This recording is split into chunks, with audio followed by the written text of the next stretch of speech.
Could a seller choose not to offer a buyer agency commission? The short answer, yes. But is that a wise decision?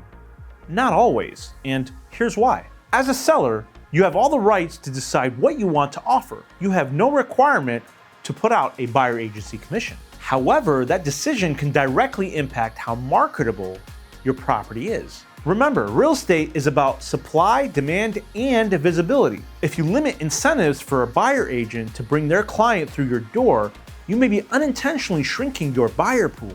Now, some sellers may think if I cut out the buyer agency commission, I'll save money. But in reality, it can have the exact opposite effect.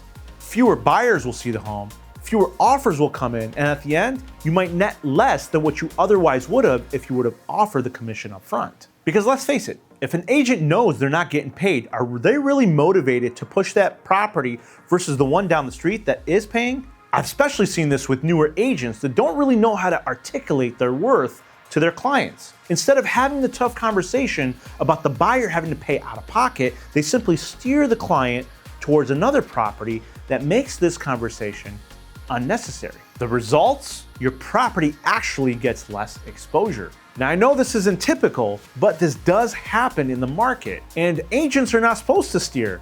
However, when it comes to their pocket, some agents, unfortunately, do.